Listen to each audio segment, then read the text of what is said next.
Bienvenue mon ami. Je reviens vers toi parce que je vois que ça t'intéresse, ce que je partage.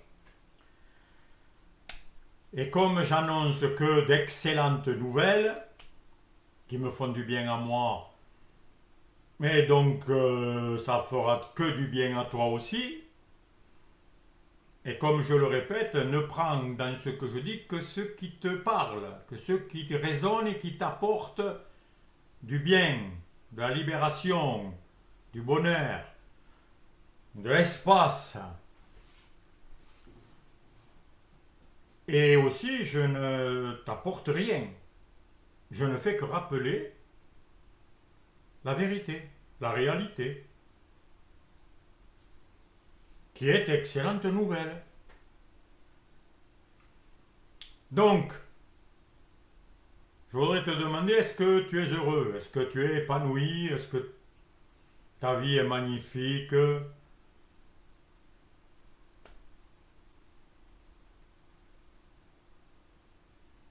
Ou bien est-ce que tu estimes qu'il te manque des choses encore?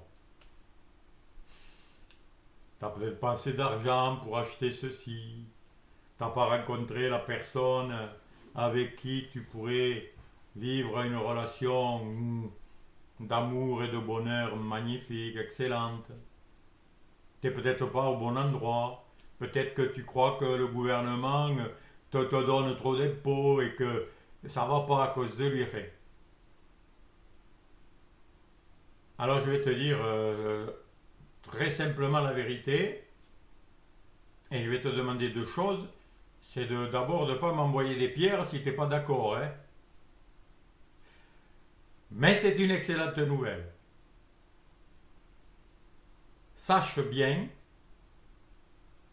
que si tu vas pas bien, si tu n'es pas heureux, pleinement, si tu n'es pas en paix, parfaitement, en tout temps, parce que je prétends que le bonheur, c'est un état permanent. C'est constant. Parce que si c'est pas constant, c'est pas le bonheur. Là, la paix, si elle n'est pas constante, c'est pas la paix, c'est une fausse paix. C'est une paix qui peut disparaître, donc c'est pas la vraie paix. Ce n'est pas à cause de l'extérieur, c'est pas à cause des autres, c'est pas à cause de là où tu habites, c'est pas à cause de celui avec qui tu vis ou pas, que tu sois seul ou pas, que tu sois dans une ville à la campagne, à la montagne, dans pauvre ou riche, ça ne dépend pas de tout ça. Si tu vas pas bien, le seul responsable c'est toi. Voilà, c'est pour ça que je te dis ne me jette pas des pierres. Hein. Mais la deuxième chose que je te demande aussi, c'est pas parce que c'est toi que tu dois m'en vouloir à moi qui te le dis ou à qui que ce soit, ou à toi-même. Donc ne te sens pas coupable et ne te tape pas dessus en te culpabilisant et en disant que c'est toi qui n'y arrives pas, que tu es nul, parce que là tu continues à nourrir ce qui t'empêche d'être heureux. Donc une bonne fois pour toutes, arrête de te condamner, de te rabaisser, de t'imaginer que tu n'es pas à la hauteur. Et c'est tout ça, c'est il me manque ceci, il me manque cela, j'ai pas assez d'eux. Mais c'est toujours pareil. Hein. Eh bien, c'est ce fonctionnement dont je vais te parler. C'est le fonctionnement du mental, des pensées, et plus généralement de l'ego. C'est-à-dire que toutes les pensées que tu as acquises depuis que tu es né, depuis tout petit, ça a formé un personnage que tu crois être. On appelle ça l'ego, le moi. Mais le petit moi, le faux moi. Un faux moi qui s'est ajouté au fur et à mesure de ta vie par les expériences que tu as vécues, par ce qu'on t'a appris, ce que tu as mémorisé, ce que tu as rejeté ou accepté, etc. Qu'est-ce que c'est cet ego? Qu'est-ce que c'est ce personnage? Eh bien, c'est une réaction. C'est un système de défense que tu as construit depuis tout petit. Car tu es arrivé dans ce monde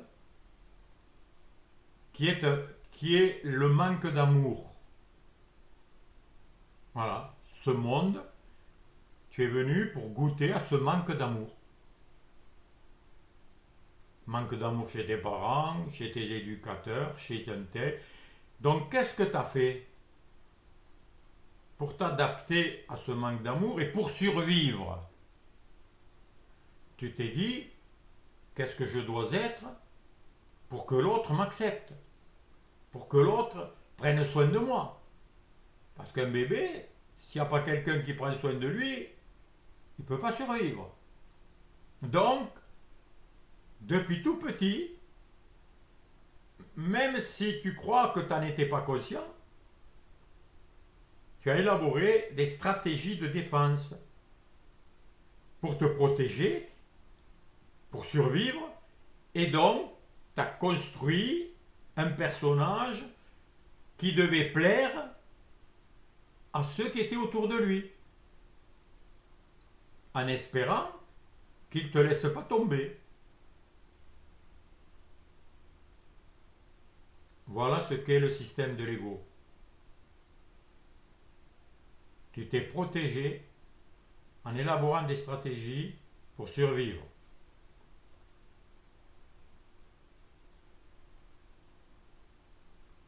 Et il n'y a rien de mal à ça. C'était pour survivre. Mais aujourd'hui, que tu es adulte, tu continues, peut-être, pas tout, peut-être un peu encore, hein, je ne sais pas où tu en es dans ton niveau de conscience d'aujourd'hui, mais tu peux maintenir cet état d'esprit où tu te méfies de tout ce qui peut t'arriver, de quand tu rencontres quelqu'un, que tu pourrais te faire avoir par lui et que tu dois faire attention à ce que tu dis pour pas qu'il t'attaque ou pour pas que tu aies des problèmes. Tu te défends. Alors, des fois c'est des défenses passives où c'est toi qui t'adaptes et qui fais en sorte que tu cherches à être aimé pour obtenir ce que tu crois qui te manque. Mais tout ça, c'est des stratégies, c'est des techniques. Et ça a construit un personnage. Et c'est ce personnage, cet ego, qui est maintenant ta prison, qui t'empêche d'être qui tu es vraiment. Parce que ce que tu es vraiment, t'as pas à le construire, t'as pas à le fabriquer, t'as pas à le protéger, t'as pas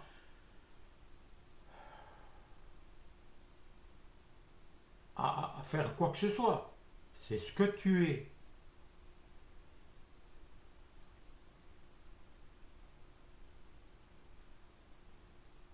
Mais ce qui est, ce que tu est masqué par tous ces rôles que tu joues. Tu joues un tel métier, tu joues le rôle de père ou de mère, de fils, de gentil, qui essaie de servir les autres, de leur faire du bien, qui essaye de... Voilà, qui fait au mieux, parce qu'il veut survivre. Et bien, tant que tu es dans cet état de survie, tu ne vis pas. Voilà. Tu vis pas de la vraie vie qui t'a été donnée, qui est le grand cadeau de la vie. Et il n'y a rien à faire. Pour être heureux, pour être vivant, pour être conscient, pour être présent, il n'y a aucun effort à faire. Mais dans les relations avec les autres, il faut faire attention. Alors là, tu inventes des stratégies. Tu crois que pour être respecté, il te faudra de l'argent ou avoir un costard et des cravates et puis arriver avec une grosse voiture. Enfin, chacun a inventé sa propre stratégie. Alors, c'est de se muscler et comme ça, d'être prêt et d'impressionner tout le monde pour pas avoir d'ennui. Bon, tu vois, tout ça, c'est des défenses. Parce que tu crois qu'il y a le mal qui veut t'attaquer et te ruiner.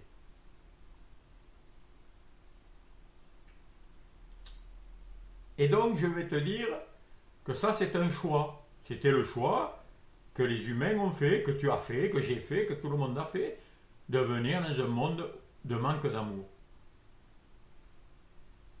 Parce qu'on vient de l'amour. Mais on a voulu expérimenter le manque d'amour, le non-amour, l'opposé, goûter, on était curieux, on s'est fait avoir, on a cru qu'on allait découvrir un paradis encore plus beau que celui où on était avant, mais on a découvert l'absence d'amour, l'absence de vie, de bonheur, et voilà le monde dans lequel nous vivons. Donc si tu veux retrouver ta vraie nature, qui est amour comme ton créateur, qui est un cadeau d'amour justement, et ce que tu es, c'est un cadeau. Tu n'as rien fait pour exister, pour être là. C'est pas toi qui as fait le soleil, qui fait briller les étoiles, hein, qui a fait une goutte d'eau, rien du tout. Donc cet état, le vrai état, c'est un état d'amour. En termes religieux, ça s'appelle un état de grâce. Ça veut dire que tout est gracieux, tout est gratuit, et donc tout est gratitude. Ce sont les mêmes mots qui viennent de la même substance. Gratitude, grâce, gratuit, c'est le cadeau de l'amour, de la vie, qui est extraordinaire.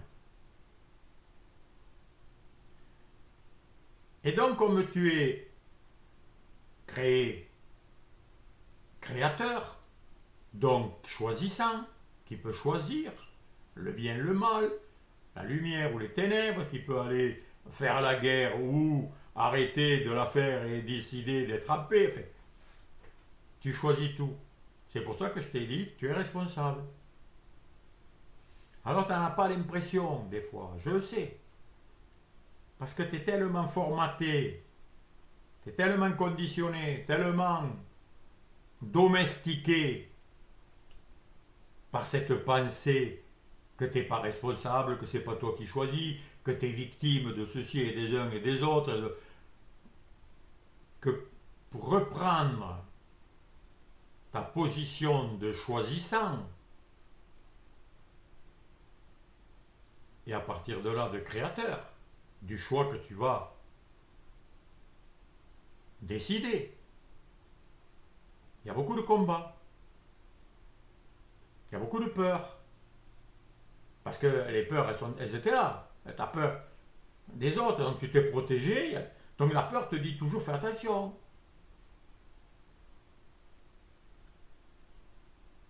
Eh bien, il faut abandonner la peur. Parce que la peur vient du système qui t'emprisonne, qui t'empêche d'être toi-même. Tu veux plaire à l'autre, donc tu n'es pas toi-même quand tu plais à l'autre.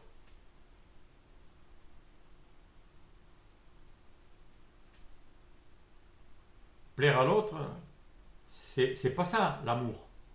L'amour ne cherche pas à plaire. Il n'en a pas besoin. Chercher à plaire, c'est quoi? C'est parce qu'il est incomplet. Non, l'amour est complet. Tu es complet en fait. Mais en choisissant le non-amour, tu t'es rendu incomplet. Tu t'es imaginé incomplet. Tu ne peux pas être autre chose que ce que tu es. Ça, c'est une bonne nouvelle aussi. Tu es ce que tu es. Que tu le veuilles ou non, que tu le nies, ou que tu l'acceptes, ou que tu le condamnes, ou que tu le rejettes, tu es ce que tu es. Et tout le chemin de retour, c'est de revenir à qui tu es, donc de le découvrir, c'est-à-dire d'enlever tout ce qui te cachait, tout ce qui t'empêchait de le vivre, de l'être, par des tas de pensées séductrices, tordues et séduisantes, bien sûr. Mais en fait, tu choisis tout. Donc si tu reviens, tu commences à accepter un petit peu cette idée que c'est toi qui choisis, et il te faut que tu vois, quand tu choisis ce qui te nuit, ce qui t'empêche d'être heureux, ce qui t'empêche de profiter de l'amour, de la vie, de l'abondance, de la réalité magnifique qui est là, qui a toujours été là, mais que tu croyais absente et Tu l'as cherché à l'extérieur, tu cherchais à être heureux en courant, en poursuivant des buts, plein de choses, mais c'est pas la peine de courir à l'extérieur. Il n'y a pas besoin de courir pour être toi-même. Tu l'es déjà. Il faut juste que tu reviennes à toi-même et que tu vois les choix que tu fais. Alors bien sûr, si on était en direct, on pourrait dialoguer et tu pourrais me dire là où tu n'arrives pas à retrouver la santé, par exemple, ou retrouver la paix, ou retrouver des relations nourrissantes, être heureux, quoi. Même au niveau financier, même au niveau matériel, et tout est relié. Pourquoi tu choisis encore ce qui te prive? Eh bien, c'est que ça que tu dois voir. Et là, il te faut être observateur de toi-même, il faut que tu arrêtes déjà de juger l'extérieur, de condamner les autres, de t'imaginer que c'est à l'extérieur que tes problèmes arrivent. Non, non, c'est toi qui expérimente tout. Toi, tu fais des expériences. D'ailleurs, tout le monde cherche à faire des expériences dans ce monde. Et on croit que c'est l'expérience qui va te rendre heureux. Si tu fais une belle expérience de ceci ou de cela, un beau mariage, une expérience de vacances réussies. Non, toi, tu es l'expérimentateur. Ça veut dire que c'est toi qui décides et qui crée les expériences que tu vas avoir. Voilà la bonne nouvelle. Et il faut que tu la retrouves toi-même. Tu ne peux pas le faire à ta place. Moi, je l'ai compris tout ça. Je l'ai intégré. Je l'ai réalisé. Je vois que c'est vrai. Et quand je ne vais pas bien, au lieu de chercher des solutions à l'extérieur ou de demander à quelqu'un, je me le demande à moi. Qu'est-ce que j'ai fait? Qu'est-ce que je fabrique? Qu'est-ce que je choisis pour me sentir mal, pour être dans cette situation, etc. Et quand je me pose cette question, la réponse vient. C'est ça la vraie prière. Mais quand je demande à Dieu, sors-moi de la maladie, sors-moi de ce problème, Seigneur aide-moi pour ceci, débarrasse-moi de cela, ça ne répond pas.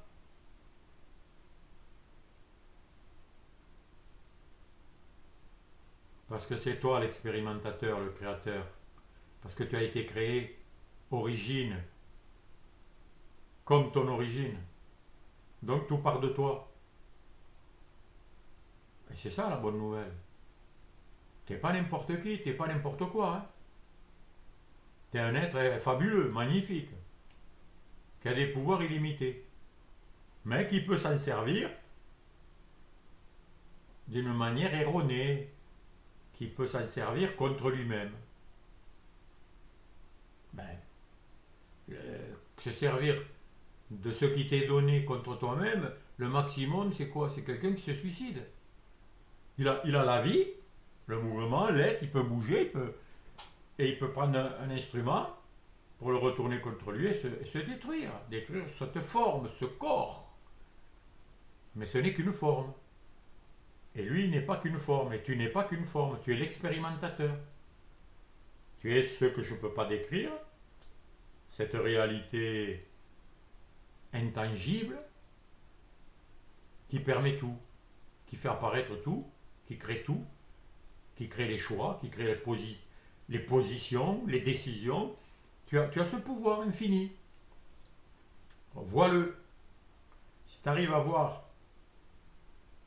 ça, même un peu, ça suffit. Tu vas commencer par des petites choses. Tu vas commencer à le pratiquer. À voir là où tu choisissais mal. C'est-à-dire tu disais oui alors qu'en fait tu pensais non. Des fois, dans des relations, dans un endroit, tu y restes alors que tu n'as pas envie. Tu es invité dans je sais pas, une réunion quelconque, tu t'ennuies, ça te plaît pas, mais tu restes quand même pour pas déranger, pour pas qu'on te dise ah, pourquoi il parle lui, etc.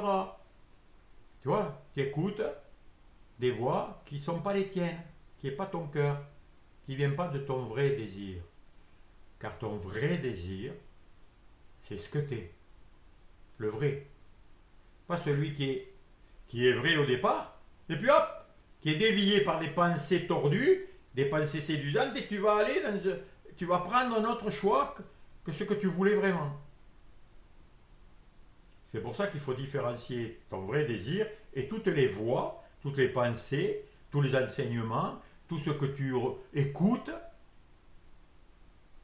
qui peut ne pas correspondre à ton vrai désir. Et si ça ne correspond pas à ton vrai désir, ben tu es en train de te faire du mal et de souffrir. Voilà mon ami, quelques réflexions que tu peux méditer, que tu peux approfondir et voir et vérifier chez toi. Car je ne peux pas vérifier et vivre à ta place, ni choisir à ta place, car il n'y a que toi qui peux choisir. Tu es le seul maître à bord.